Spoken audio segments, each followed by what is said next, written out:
That's what I asked. Yeah. Good morning to Averil, who's joined us for this morning's papers. A business psychologist, no less, which I guess gives you cause to look at worrying and gender differences. Yes. For your first selection in the Times. Well, it was this headline about I even worry about why I'm anxious, you know, and worrying is such a waste of time, but it's done so universally. Is that because we do it so well? I think we practice till we do it really, really well, and I think one of the issues here, and you know, gender issues are always troublesome because men and women have so much in common, but we do seem to have the idea that men worry about the big stuff, you know, like war, and women worry about the small stuff like families and life and food on the table or whatever. And I think with the pattern with women, you know, we're working for women in leadership, it means that women are taking on more and more and more, but they're also worrying about it. And it just... Does that mean they nag the men more as well? I just thought I'd throw that into the mix. If you did what we asked the first time, we wouldn't then you wouldn't have to nag. All right, OK, fair enough. That starts from that premise that the women are in charge of. And there is the argument, maybe, that women worry about the stuff they can actually change. Yes. Yeah. Yes.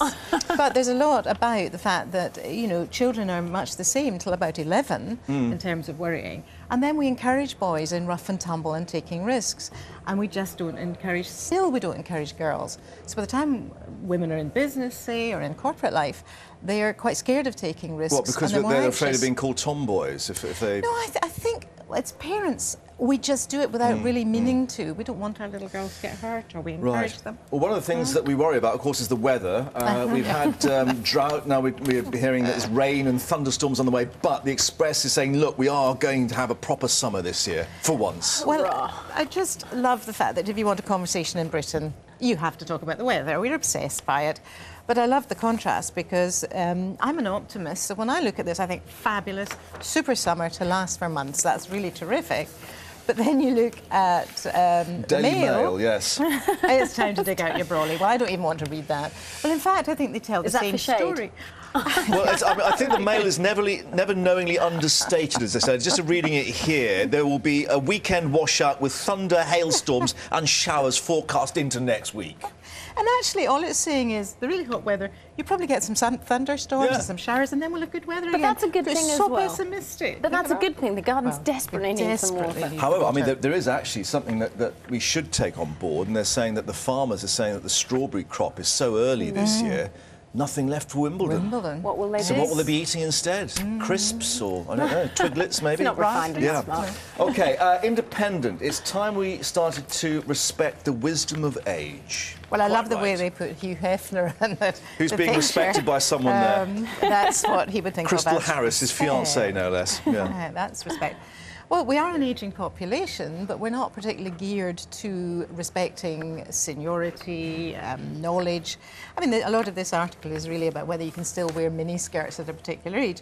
But actually, we need people to keep working for our economy. We need to sort of see a place for older people while we're all acting younger. Yeah, well, it's quite interesting because the ageing population, I mean, it is the baby boomer generation coming through, who, of course, lived through that liberalism of the 1960s and changed society. So what will they be in terms of a sort of force as they grow into sort of Do you think it's a country seniority difference as well, though? I mean, you look across the Atlantic, there are different views towards respecting, particularly women, sort of older women.